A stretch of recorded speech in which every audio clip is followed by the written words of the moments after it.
Hello, welcome to my channel. My name is Fran, and today I would like to talk about how your dominant thoughts are always reflected onto the 3D screen of space.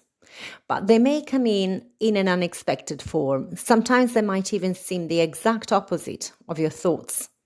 And that is when it's critical to go in deeper and look at your self-concept. But I'll give you some real examples from my own experience, as sometimes we look at our reality and think, I couldn't possibly have manifested this bunch of crap. Pardon my French. Yet we all do, before we clear the closet of our pre-existing limiting beliefs. So unwanted manifestations happen so that we can address those limiting beliefs of which we might otherwise not be aware. I'll give you an example from my own experience. For a long time, I was attracting into my life conditional relationships. Now, what do I mean by that? Be it friendships, family relationships, or real relationships with partners. Somehow, they were always imbalanced. People always seemed to need something from me, either to borrow money or needed a place to stay, or made demands on my time to babysit or to do them all sorts of favors. Usually these relationships were uneven in some way, in that I was always adjusting my schedule to their own needs, or they fitted me into their gaps. I was some sort of like standby friend / girlfriend. Somehow their life was always more important than mine, their needs greater than mine. And also, there was always some sort of currency, as if I had to buy their friendship somehow. Now, of course, I also have a few amazing friends who love me unconditionally, and who I love unconditionally, in spite of all my oddities. And some of them are generous beyond their means, and they have been by my side through thick and thin.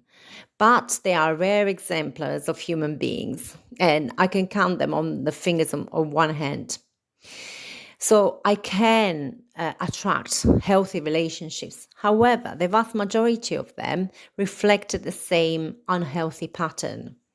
So for a while, I've worked on myself, and I decided I would manifest unconditional relationships in my life only.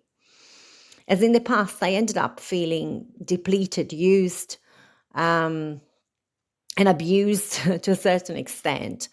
As a consequence, I severed a few friendships. And I can almost hear you ask, couldn't you simply manifest a different version of them, as they are you yourself pushed out? Are they not a reflection of yourself? Of course they are. And of course I could have. But there was a lot of emotional hurt around those relationships, and I found that I had trouble letting go of the story I had about them. You could say that I was wrapped up in my ego's victim sob story. So I struggled to let go of the story without also letting go of them in the 3D.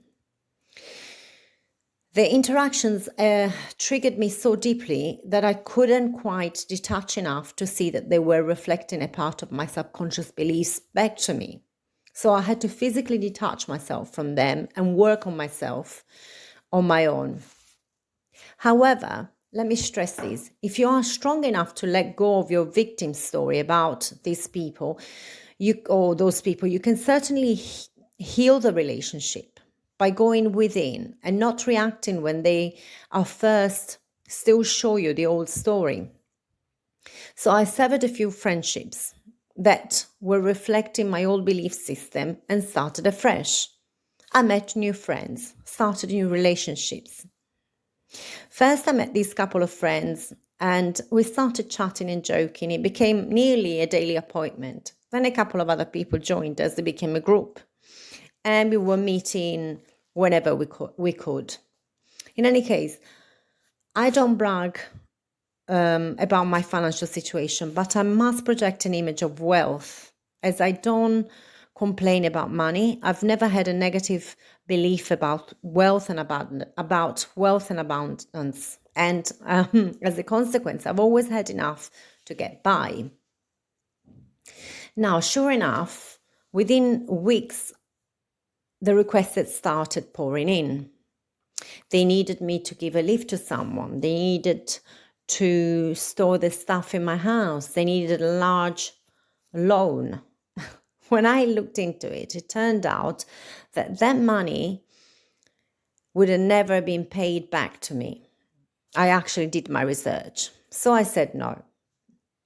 But again, I found myself distancing myself from people and feeling depleted. This time, though, both the currency and the requests were more obvious, not subtle and almost imperceptible like in previous relationships, but loud and clear, so I couldn't ignore them anymore. As I'd been working on myself for years, I had to ask myself, how did I draw this in again? And how has this got even worse than before? Now they are outright asking for large sums of money. So I reverse engineered my thought processes leading up to the requests. It seemed to me that I was trying to manifest the exact opposite, but was I really? So I remember thinking, I wish I had the money to help these people, as they frequently lamented a lack of money to fix their situation. So I started playing the lottery, which I'd never do. But I was experimenting with the law of assumption, and I wanted to test my ability to attract abundance. All the while I was thinking, if I won, I could give them the money they need. And then my other friend, the home she needs, and my other friend, and so on and so forth. So my thought process was, I don't have the money to help these people. They need money, so I need to win the money for them. You see what was going on in my mind? For the first time in my life, I was adopting the lack mentality. I was thinking from, I lack money to help. Not only that, but again, I made myself responsible for their financial situation, although I barely knew these people. So why did I feel that I needed to solve their problems? I was back to my people-pleasing ways. I could have simply intended they find a solution to their financial problems without needing my help. Yet I chose to intend to win the lottery so I could be the superhero of the situation. To add to that, I've never had a good vibe about the lottery. I imagine people who win also lose all their drive and cease to desire anything, and then get depressed and lose the will to live. That's my idea of people who win the lottery. So, as you can guess, not only did I not win the lottery, but they, of course, then asked me for a large sum of money. And when I told them that I couldn't help them, they were, to say the least, disappointed. But this is not about people bashing. First of all, because everyone is pushed out, so I'll be bashing myself. And yes, I was angry and upset at them for asking. But this only lasted a couple of days until I reminded myself that I had created this situation with my own thought processes. So the moral of the story is, when people act in unpleasant ways, always look within. Reacting to something which we have unwittingly created solves nothing. Of course, you can sever the relationship, but unless you go within and change them by rewriting a different story about them or about yourself, you will keep reproducing the same identical patterns in your future relationships. This is an inescapable truth. Unless you change your inner narrative about a specific source subject, be it money, relationships, self-image, career, and so on and so forth, you will just meet people and circumstances which will reflect that belief back at you or back to you. And if you keep missing the point, the message will get louder and louder until you can no longer ignore it. So I went within and I asked myself, what part of me keeps thinking that I'm not worthy of unconditional relationships? It was a painful question to ask. After all, I am a proud person. I don't like to acknowledge the pretty obvious fact that I was selling myself short. But this is an essential step. You cannot change your deeper limiting beliefs unless you acknowledge them first, unless you know that they're there. Now, you don't have to know why you have those limiting beliefs or where they come from in order to change them. You simply need to recognize that they are responsible for creating your present reality. Yet, I am an inquisitive person by nature, and looking back to my childhood, I could see different ways in which I had developed this behavior and this savior persona, as well as having to please demanding and emotionally volatile parents in order to avoid conflict. This coupled with my grandmother's mistrust in people in general and in men more specifically. This was the emotional baggage that I was still carrying on my shoulders. I thought I had done the work, when in reality I had simply reacted to the 3D by severing previous relationships. Now that was like breaking the mirrors in the house because you don't like your reflection. Of course you feel better, but then you go out shopping and you catch your reflection in a window. And then you get angry at the window. So you can keep breaking mirrors, shattering windows, etc. Or you can change yourself so that your reflection doesn't upset you anymore. And even better than that, you will enjoy looking at yourself. So beware of your dominant thoughts. Do they reflect a limiting belief about yourself, about others, or both?